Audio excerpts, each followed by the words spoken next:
الفريق ربما ما يعملش تغيير في بدايه الشوط الثاني، لكن اذا كان باش تقعد المساق نتاع النادي الافريقي ما يبدلش بكري، ما يبدلش بكري، تبقى ربما اللمسه الفنيه نتاع لاعب قريب للمنطقه نتاع الترجي الرياضي التونسي، والدفاع المكثف اللي عامله الترجي الرياضي التونسي في المنطقه نتاعو في 30 متر الاخيره نتاعو، هو ربما ينقص النادي الافريقي في وسط الميدان اللاعب نتاع وسط الميدان اللي قادر الاختراق وقادر باللمسه الفنيه نتاعو. وشكون باش نشوفوا احنا موجودين على ذاك الاحتياط؟ مراد الهذلي ربما ينجم يشوف الوحده. سامحني سي محمود باش نقاطعك، قاعده تشوف في الصور اللي قاعده تجي من المدارج، حكينا طلبنا برشا انه الديربي يرجع يتلعب 60,000 متفرج.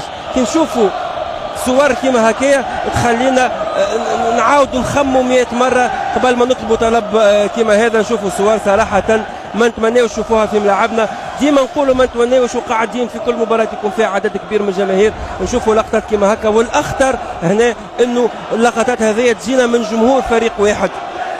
والله يا سي دوماج، انا توا نشوف شوط كامل ولاباس وجمهور كان معناتها منضبط ويتفاعل قاعد مع الشوط الاول. تبقى تويكا مانيش فاهم شنو، خاصه من نفس العائله، فهمني مانيش فاهم. وهذا هو اللي قاعد يمزق ربما شويه في الجماهير نتاع الفرق. انيس ان شاء الله تكون عابره معناتها امور عابره وماشي.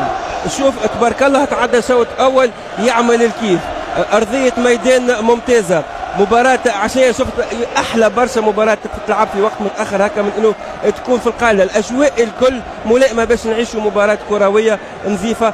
تجي لقطات كما هذيا من جمهور تفسد كل شيء يظهر لي، خاصه انه جمهور النادي الافريقي توا اسابيع يخدم باش يحضر دخله وتتكلف بالملايين. كي نشوفوا صور كما هكايا يتيح كل شيء في المانيس. صحيح محمد علي، ظهر لي ما تمنيناش نشوفوا الصور هذه. الدربي حد الان تعدى كما يلزم، شفنا دخله ممتازه، شفنا جمهور يشجع في فريقه كما يلزم. بعد شنو اللي صار وعلاش شنو السبب كما قال سي محمود، يعني نفس الجماهير مانيش عارف شنو اللي صار، شنو السبب الرئيسي. نتمنى انه ما عادش نشوفوا الصور هذه، لانه مباراة كما اليوم منقولة في عديد الفضائيات حتى خارج شاهد فينا عالم كامل.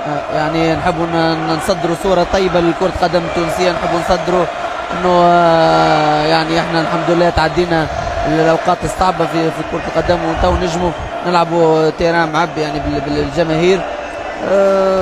باش نقول كل مره نفس ديما خساره، قعدنا ديما نعاودوا في نفس الكلام، واللقطات هذه قاعده كل مره تتعاود.